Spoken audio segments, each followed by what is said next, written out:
right? Okay. As I said in 2020, there was years it did not exist. Yeah, they tried to hold a con. Like I said, the guy was going off about this, but he claimed that because the rooms weren't used and his lazy ass was too lazy to actually, inform people that they had available rooms, and thus no one took those rooms. Which I don't even understand why this is a problem when they rented out the whole place anyway. It doesn't make any fucking sense. But what happens though is that they got all of their money. I have 10 potato chips. You have offered me $100 for all 10 potato chips, but you're not going to eat them. You just want them reserved because you know people are going to come along that will eat them. When the people come along to eat the potato chips, I charge each of them $10. Yeah. Per potato chip. Yeah, so they're making hand over fist. So oh, wait! I only got 7 people to walk up to eat potato chips. And 3 of those are not going to get eaten. So I'm going to charge $40 per potato chip. Because, why not? I work hard. I deserve a little something. It was stupid. It was so stupid, especially for this 2.5 star fucking hotel. I mean, do better. None of this makes me critical moist. So what happens towards the end is that I go, well, okay, so it's $800, so I have until October to pay this, right? No, you have until August. Oh, well then I guess you know what, screw off. I was like, wait a minute, August? Why? He says, if you don't pay it by August 15th, we take it out of your account. No, the fuck you don't. I had a place over in Harrisburg do that. Yeah, I go, what the fuck? Why am I paying for a room that I might not see? First off, I might not see that room because of the pandemic. He's no matter what, we're still having the con. No, you're not. If the government shuts your ass down, there's no way in hell you're having a con. So how are you going to hold a con against a government mandate? They can't stop us. Yes, they can. This Indian dude apparently did not understand this. And he was just straight out belligerent. That makes so much sense right so now. Then he then he was just straight out like, he goes, you want to talk to Philly? You want to talk to Philly? I'm like, Who is Philly? The guy that runs the con. And so I go, sure. Yes, please. Yeah, I'll speak to him. I don't know. Is he in as bad a mood as you? So when I talk to Philly, I get this email that was basically like, all you're doing is causing trouble and all. I'm like, no, I'm questioning why I have to pay for a con that might not happen. I says, I don't understand. Well, we already told everybody. I don't give a fuck what you told everybody. The point is that it doesn't make sense. You're going to charge everybody ahead of time for a convention that might not happen? And the hotel is getting their money if you rent it out, correct? Because they don't take the money until you rent it out. So how the fuck does that work? So wait a second. What you have is the convention coming and saying, we propose this many people will show up. Hold this many rooms for us, but we're not going to give you money for them. No, they give them money when they are renting out the entire hotel, right? But they did not rent out the entire hotel? Not this time, because the convention never took place. So they had the money to give back to everybody, even though they had worked with this hotel for years. And this dude that is running this hotel is just being an ass. So at the very end, everyone, I did a podcast. Some of you might remember this. I don't. Before I started coming to the to the events and parties and stuff. But are you okay? Mm-hmm. Did you need the Vaseline? No, I had chapstick somewhere. It's right in front Here of it is. No, it's right there, isn't it? No, that's whitening. What? Whitening treatment for the teeth. I was going to say, brother, be proud of you. No, what happens is that they made the comment about like, okay, we're giving everybody their money back, or you can let it ride for the next con.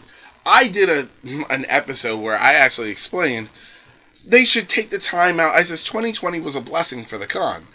It's 1 year for them to really just revamp everything and bring it back bigger. Right? Yeah, bigger, better, and but bigger and badder than ever. In that, though, you lose that momentum. Money has a No, certain you momentum. don't. No, money has a certain momentum. When your projects and your events get that big, that money has a momentum. And you are now in charge of keeping all of the people that were going to come. Do you not know? To come. Age players are vastly wanting a convention. So regardless of the fact they are. So regardless of the fact, they actually will go to the event and actually do this type of stuff. And do a lot of it for you. Yeah. So what I want to say is, it's just that this gets fucking crazy, because what happens is that they choose to give everybody a refund, because they tell everybody before the 15th of August, hey, we're not doing the con. The pandemic is too bad. We'll do it next year. So everyone waited for 2021. I have a free ticket to go to the con because I won their talent show back in 2019. So, and Are you the one that was telling me that? Yeah, I won the talent show for that. No. It was Goldie. The first year he went to Katsu, they won the clean room contest. Everyone in the room got free tags for the next convention and a free room stay. Oh, wow. Yeah. So I'm sign me up for that. Yeah. So what happens? I can clean.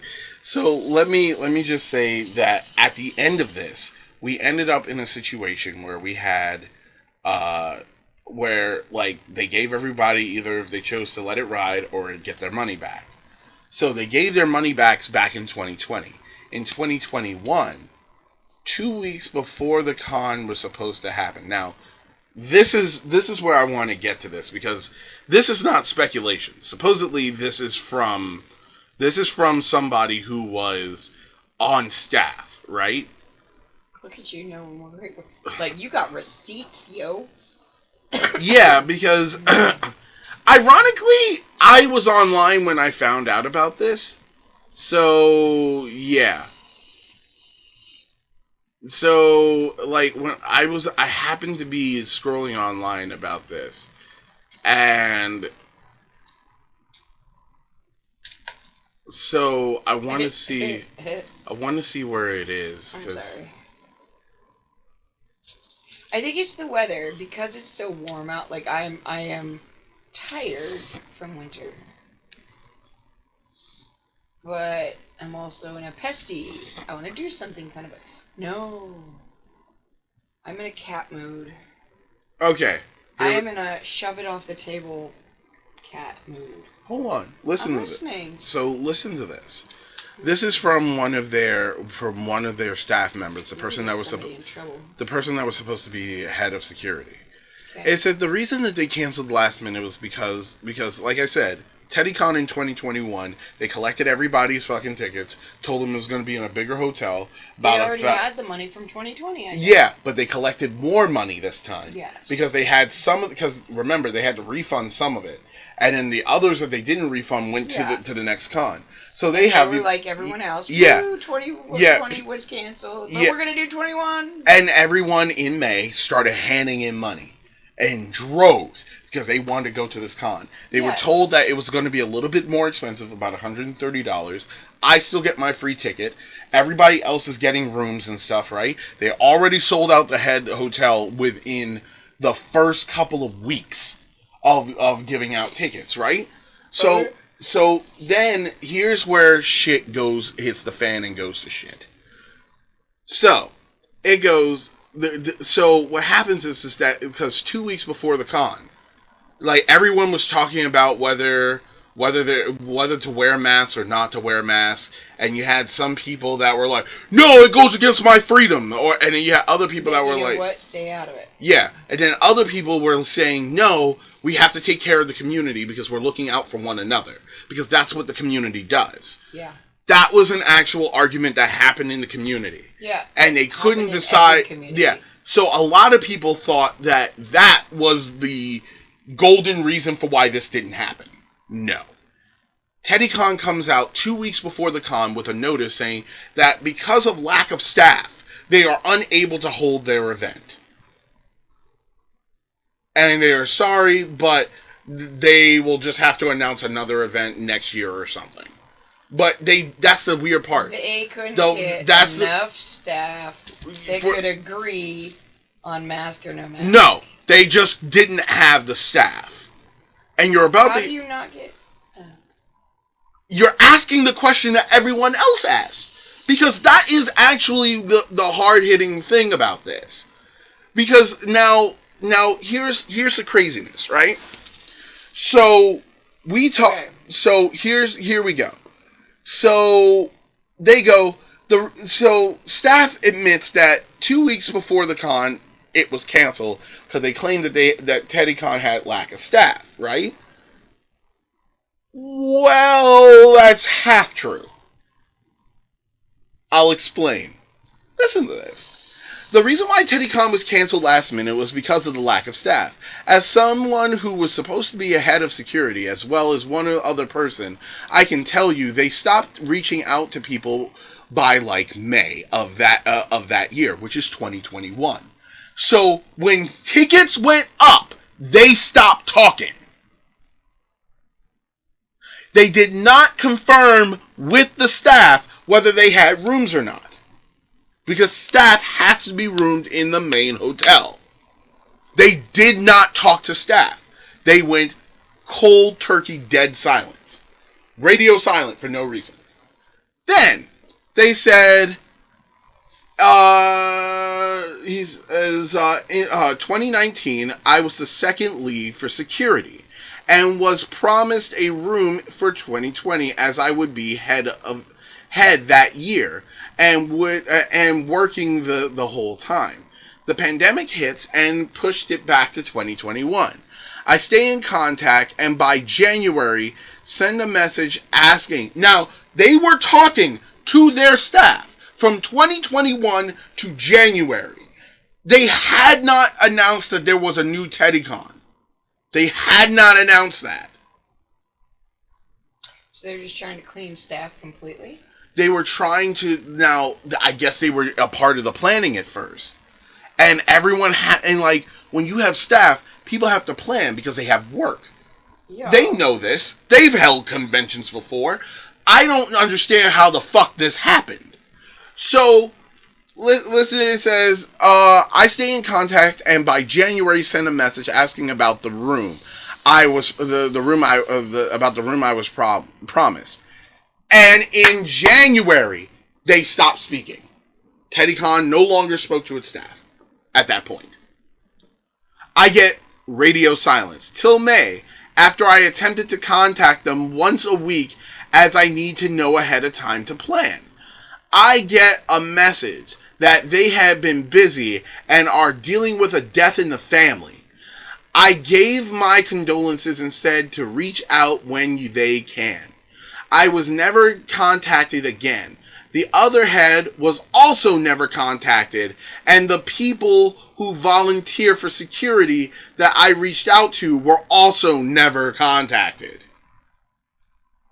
They had a lack of volunteers because they never reached out to get them.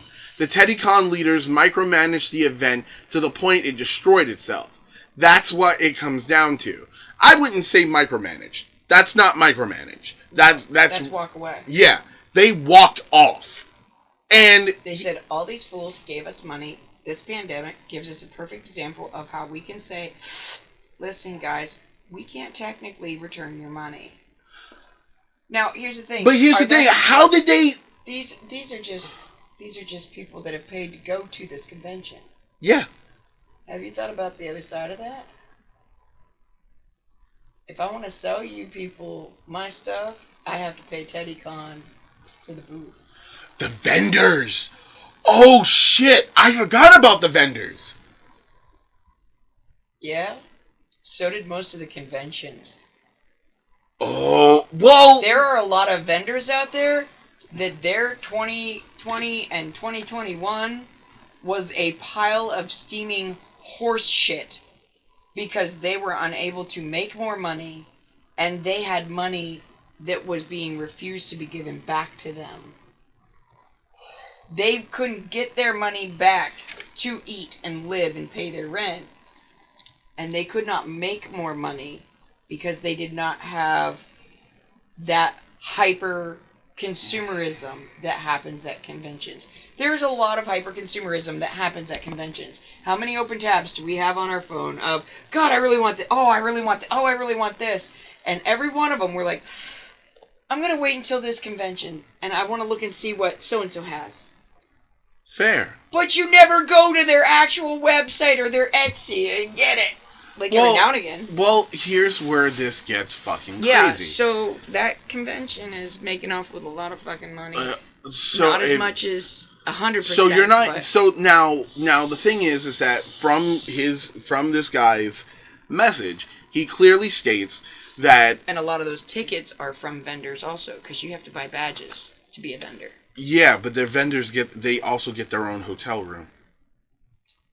That they turn into stores. Oh, I didn't know they were allowed to do that. Yeah. Most of the other places don't let them do that. Yeah, well, for this con they do. Why is it so hot in here? However, this gets really crazy. So, yeah. So according to them, after this, they got radio silence, right? Yeah. And I was curious, was there any type of Teddycon did go radio silent even with people getting tickets. Like, no matter how many questions you asked, there weren't anybody responding. So I was curious about this. So I went and looked it up. Guess what I found out? They did a podcast during the time that they should have been talking to people. Now, I find that interesting because they talk about how they got This is an easier way to disseminate information. But here's the thing. They didn't talk to the staff. They didn't talk to anybody about the rooms or anything like that. But they got on this podcast and decided to talk about the vendors that they were getting. And how Rears was supposed to be there. And how ABU was supposed to be there. And it just seems really suspicious that they claim that they were getting ready for this convention. Oh yeah, we're getting ready 2 weeks before the con. All of a sudden now we magically don't have a con. Because they don't have a staff. Staff is like the first thing that you set up.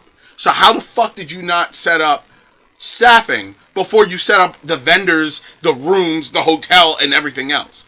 So wait. You've got staff trying.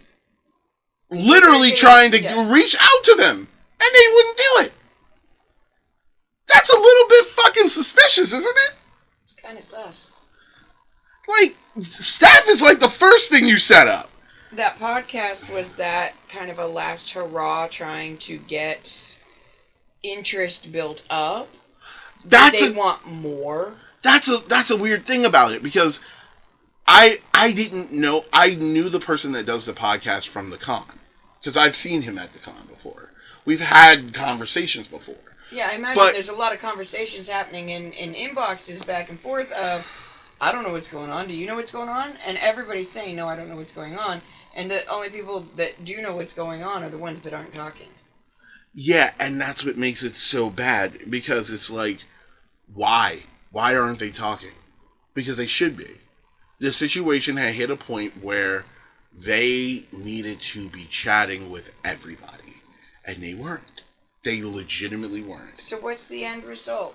So the end result is that at the end, we get a letter 2 weeks before the con. Now, the argument, remember... Did you not just go to Teddycon at the end of March? No. I went to Indie Dream World. That was in Indianapolis. So let's talk about the announcement, right? Oh, well, it wasn't this. 2 weeks before the con, they decided to... This is what they sent everybody. Well, this is the further explanation. I'm trying to find... I don't know that they have it. They do. And why would it still be up there? Here it is. Okay. So, it says, this is a message we never wanted to send. But it was always a possibility that Teddycon 2020 is being postponed due to 2021 is being postponed due to multiple factors outside of our control, including staffing issues and continued concerns related to COVID-19. Now, The COVID-19 issues make sense because everyone was arguing over whether to have masks or not.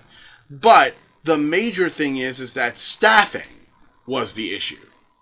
There may have been particular staffing that was getting sick or was unable to... That's a possibility, but and if that was, that didn't say that.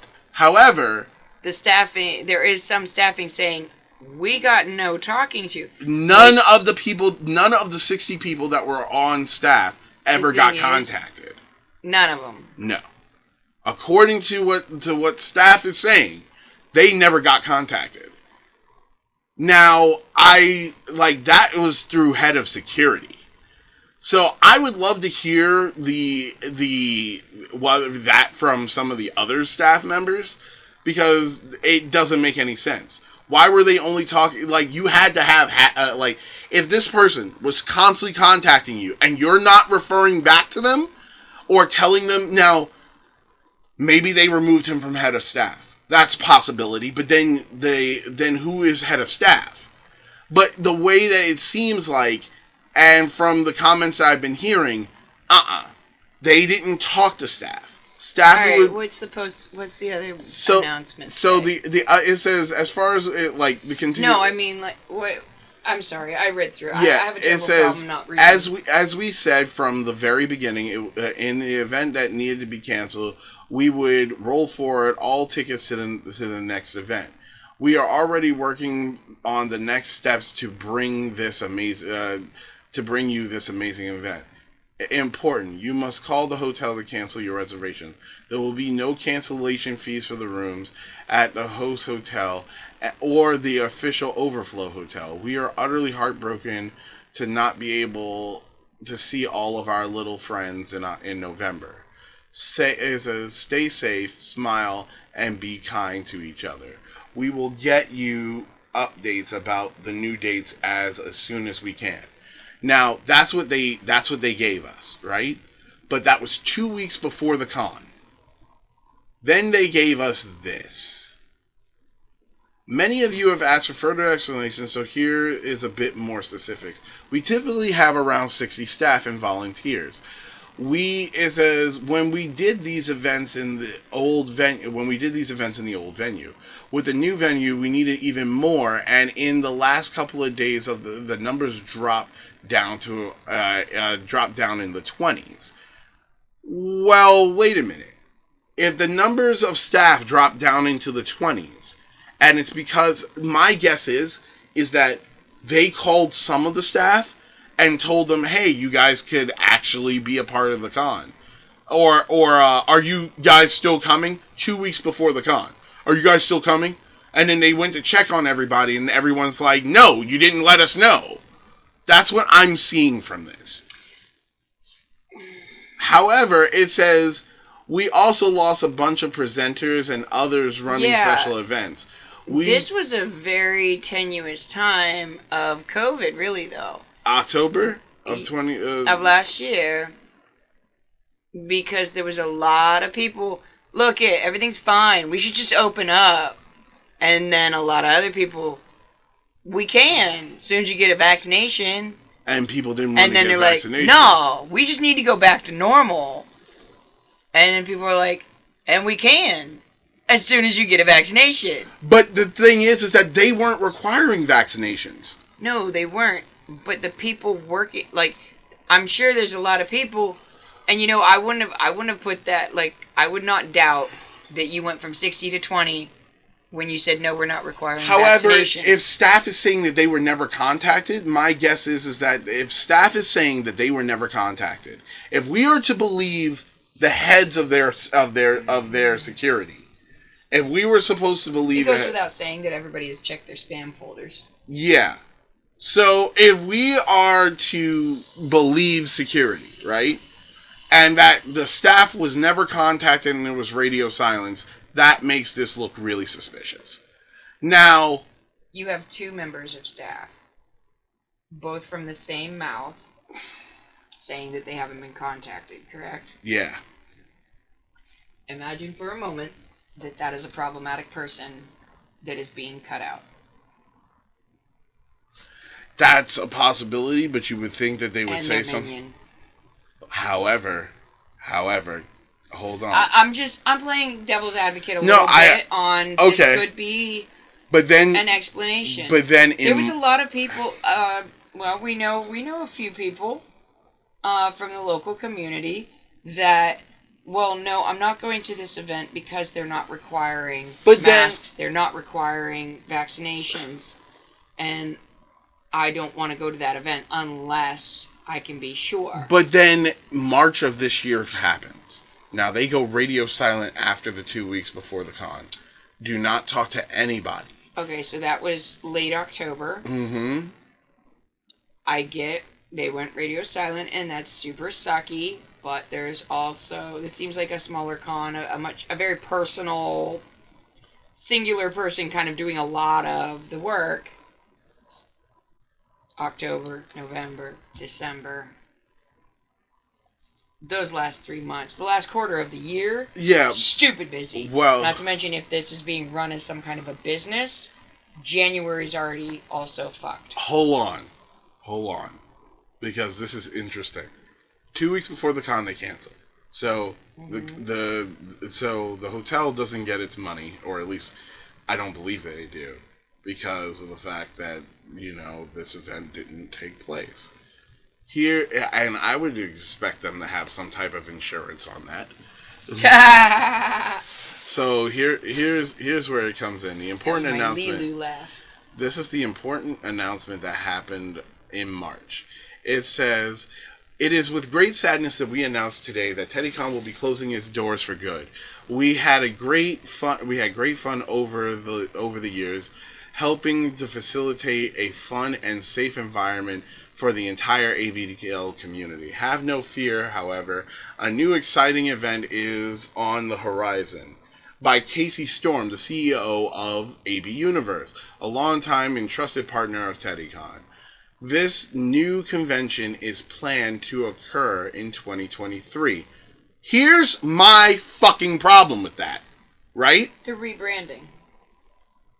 Yeah, but they're also not giving back people their money.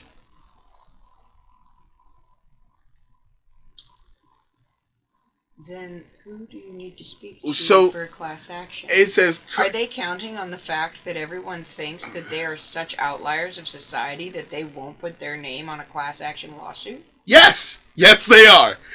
A matter of fact, so much so that Teddycon's people actually, get this, actually came out and fucking said, oh, you should just remember the good times that we had at Teddycon.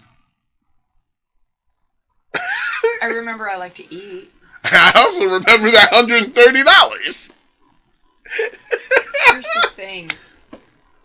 I'm sure there's ways around that, and you can have an anonymous class action lawsuit where everyone's basically given user 5372169, and nobody knows what that name is except for closed legal documents that equate that to John Smith.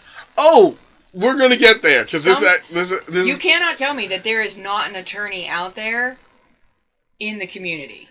Well, we're going to get there, because that actually is something similar has come up. So, find me a petty, diaper-loving attorney. So it says, Casey is currently assembling a board of directors on creating a fantastic, fun-filled event. He has promised to honor Teddycon's ticket holders that were unable to attend 2020 and 2021 by granting them ticket holders first access to tickets and a voucher code for the value paid for the prior Teddycon ticket. Okay. Here's the problem. Is their ticket going to be $329? Is that what it is? And they're giving you a voucher for $130?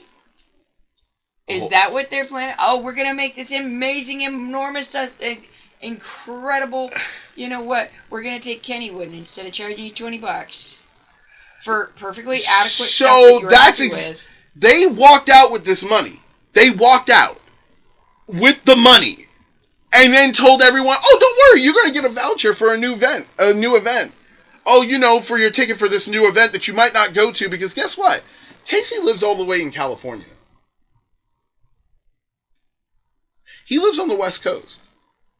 I think it's either California or Washington State. It's one of the two. You mean to tell me? This is supposed to be an East Coast event? Yeah. He bought the event, but he is not from the East Coast. He lives on the West Coast. So, is this going to be a West Coast event that you're now going to give tickets to the original people? Or, there's a fat butt on this one. Hey. Or, are they going to hold the con on the East Coast and it be a new con? But because the thing transportation to the West Coast, especially with it's not going to be worth it. So thus, if he holds it on the West Coast, he doesn't have to honor any of this. Now, mind you, I know Casey. I know him personally. I have not had. You can say, "Well, I gave you the opportunity." I like Casey. Casey is a great guy. He's the one that actually fixed ABU back when the owner of ABU at the time, back in the early. Contacted Casey? No. Matter of fact, huh? Man's busy. I will see about this and see if he wants. That is why you put that in your email and say, I hold a dear understanding for how busy you must be, and now especially so taking this new project under your wing. I do plan to get in touch with Casey about this. If there's any way that I can help you with communication needs regarding this, and I could disseminate information to the community at large, take some of that off your shoulders, because people are wondering and they want to support you, but they also don't want to be left out in the cold, and you're very busy. Yeah. Delegate this to someone in the community. Some of the things that they need to, some of the things that Casey's going to have to come out and talk about is whether this is going to be on the East Coast or not. Second, let's just say I got Here's your plan. Contact Casey. Hold on. Then ask him to guest on a podcast. Hold on. We'll get there, because that's going to happen. Yes, it will. You've been told. The problem is, though, is that a lot of people's questions are whether they're going to have the con on the East Coast or the West Coast. Which is a question you can present. However, there's also another situation. This thing says a voucher matching the ticket that they bought. So how much is this convention going to cost? That was my first question. Yeah. Is your convention going to be $330? Or is it going to be $250 that you're paying, but like you're getting a voucher for? What about people who won free tickets? Do they get screwed? Do they no longer get free tickets? That would still be a voucher, I would think, because that free ticket is worth the same as a paid ticket. Yes. Yeah. So my question is like, or does it transfer as a full free ass ticket? It should count as a full ass free ticket. But that's the thing if it's on the West Coast, it's going to be quite a bit more extravagant in price. Oh yeah. And nobody on the East Coast is going to be able to go to that. And because hence of Burning Man. Yeah. Hello there. This is the end of the segment. So, couple of messages. Just want to get these out there real quick. Thank you so much for supporting our series, supporting our channel, and supporting the series, and just being really, really awesome. We really appreciate you. I just wanted to let you guys know a couple of things. First, if you're not subscribed, please press the subscribe button down below. It's good to know that there are people that are very much interested. Leave us a like, comment. We always love reading the comments. You guys leave awesome comments. So, yeah, thank you again. Here's the other thing. For the newbies. So, a lot of you are probably here for the AgePlay podcast a lot. But did you know that we do other series? Yeah. So, we have 3 other series that we do here on this channel. It's the Kid Ankh AgePlay, Gaming and AgePlay, which is a really awesome series where we basically just play video games and talk about kink. Majorly topics pertaining to AgePlay, though. Then we have the Kid Ankh playtime live stream where I play with action figures and answer your questions. Yeah, those that's a really awesome Q&A series that really gets me able to communicate with everyone. And last but not least, the Kid on Fat Blobs. This is the series that I started when I first got here. So, this series is freaking awesome. I still love doing these essays where I talk about the community and my journey through it and my commentary about the things that I've learned over the years and what I see and things that I feel like could change and things that I can open people's eyes on if they when they if they would just look at the different situations. So yeah, 100%. Please, please, please subscribe, like, and leave a comment below. It really does let us know that you're listening. You guys are awesome. Thank you so much for all your support and all your help. We wouldn't have made it here 10 years without you. You guys are amazing. I love you all.